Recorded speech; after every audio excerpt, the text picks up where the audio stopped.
The channel సిపిగెట్కి సంబంధించిన allotment అఫీషియల్గా release అయ్యింది. ఓకేనా, రిలీజ్ అవుతుందో కాదో నేను కూడా అనుకున్నా. ఫోన్ ఛార్జింగ్ పెట్టి తినే టైంలోనే రిలీజ్ అయింది అండ్ ఫోన్ చూసుకోలేదు, అందుకే లేట్ ఇస్తున్నా కొంచెం అప్డేట్. ఇక్కడ అఫీషియల్ వెబ్సైట్ సిపిగెట్ అని సెర్చ్ చేయండి. సిపిగెట్ అని సెర్చ్ చేస్తే ఫస్ట్ వెబ్సైట్ వస్తుంది, సిపిగెట్ 2025 అడ్మిషన్స్. ఇది క్లిక్ చేసుకోండి. ఇక్కడ చూడండి కింద మనకి క్యాండిడేట్ అలాట్మెంట్ లాగిన్ పేజ్ 2 అని ఉంది. ఓకేనా, list of provisional allotment.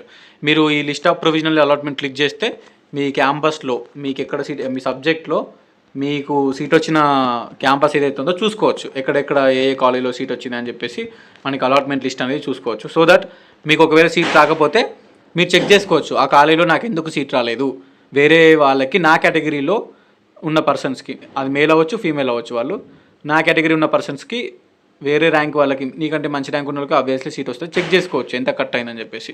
Next ఇక్కడ candidate allotment login page 2. Okay, అప్పటి నుంచి చెప్తున్నా వస్తుంది నైట్ అని చెప్పి, అది వచ్చింది, అలాట్మెంట్ రిలీజ్ అయింది అండ్ ఐఎమ్ వెరీ హ్యాపీ. ఎందుకంటే చాలామంది ఈగర్లీ వెయిట్ చేస్తున్నారు అప్పటి నుంచి వెళ్ళి, అండ్ చాలామంది ఫోన్లు చేస్తున్నారు, చాలామంది చూసుకోలేరు, ఇంకా మేబీ కొంతమంది పడుకున్నారు కావచ్చు. బట్ నో ప్రాబ్లం, ఇక్కడ అలాట్మెంట్ లాగిన్ మీద క్లిక్ చేసుకోండి. Hall ticket number, rank, mobile number అడుగుతుంది, డేట్ ఆఫ్ బర్త్ అడుగుతుంది. ఇవన్నీ ఎంటర్ చేసి లాగిన్ మీద క్లిక్ చేయండి.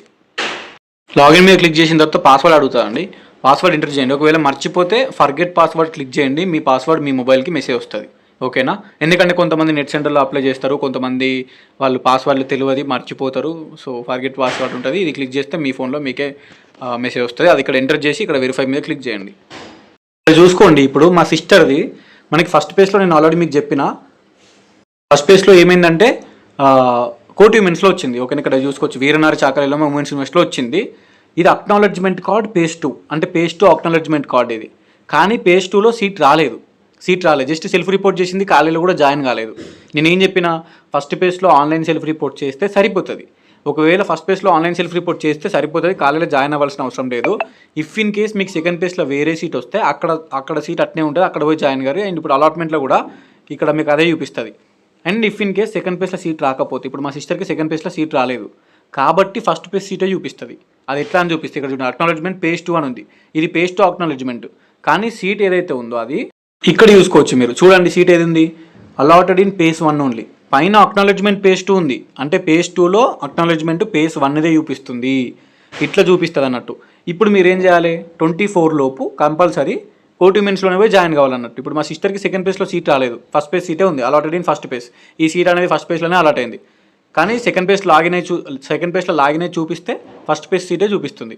ఒకవేళ సెకండ్ పేజ్లో సీట్ వస్తే ఇక్కడ పేజ్ 2 అని ఉంటుంది, ఇక్కడ ఏముంటుంది పేజ్ 2 అని ఉంటుంది, అలాటెడ్ ఇన్ పేజ్ 2 అని ఉంటుంది, ఇక్కడ పేజ్ 2లో ఏ సీట్ వచ్చిందో అది ఉంటుంది.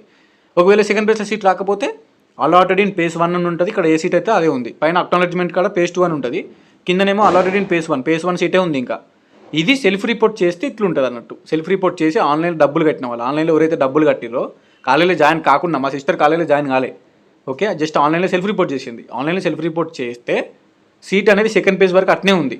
ఇప్పుడు చూడండి, లాగిన్ అయినప్పుడు ఇక్కడ పేజ్ 1 అని చూపిస్తుంది, అంటే పేజ్ 1 సీటే ఇది. పేజ్ 2లో సీట్ రాలేదు మా సిస్టర్కి. ఇప్పుడు ఏం చేయాలి, ఈ అక్నాలెడ్జ్మెంట్ ప్రింట్ తీసుకొని 24 లోపు ఈ కోటి ఉమెన్స్లోనే మా సిస్టర్ వెళ్ళి జాయిన్ కావాలి, కంపల్సరీ జాయిన్ కావాలి. నెక్స్ట్ థింగ్ ఏంది, ఇప్పుడు ఈ కోటి ఉమెన్స్ వాళ్ళకి చెప్తున్నాము, కోటి ఉమెన్స్ 23 లాస్ట్ డేట్ అండి. ఓకేనా, 23నే లాస్ట్ డేటు, దేనికి, హాస్టల్ అప్లికేషన్కి. సో ఎవరైతే మనకి ఇప్పుడు మా సిస్టర్ ఉంది, మా సిస్టర్కి నేను ముందే చెప్పిన, కోటి ఉమెన్స్లో నీకు వస్తే నువ్వు కంపల్సరీ 22 కానీ 23 కానీ వెళ్ళి కాలేజీలో జాయిన్గా, అట్లనే అక్కడ హాస్టల్ కూడా అప్లై చేసుకో, ఎందుకంటే హాస్టల్ అప్లికేషన్ 23నే లాస్ట్ డేటు. సో చూడండి, వాట్సాప్లో కాల్ వస్తుంది సబ్స్క్రైబర్స్. ఇది ముచ్చట అన్నట్టు, అర్థం చేసుకున్నారు కదా మీరు, అందరికీ అర్థమైంది అనుకుంటున్నా. ఎవరెవరికి పేజ్ 2లో సీట్ రాలేదో వాళ్ళందరికీ పేజ్ 1 సీట్ ఉంటుంది, కింద కామెంట్ చేయండి, మీకు పేజ్ 2లో వచ్చిందా పేజ్ 1 వచ్చిందా అని చెప్పేసి. అండ్ 24 లోపే జాయిన్ కావాలి. డౌట్స్ ఏమైనా ఉంటే కింద కామెంట్ చేయండి, డెఫినెట్లీ రిప్లై ఇస్తా. ఓకే, అలాట్మెంట్ అయితే రిలీజ్ అయింది. అండ్ ఇప్పుడు ఇక 10:20 అవుతుంది, నేను పడుకునేసరికి ఆబ్వియస్లీ 1 అవుతుందో 2 అవుతుందో, అందరికీ రిప్లై ఇస్తా, అందరికీ చూసి నేను చూసుకుంటా. ఓకేనా.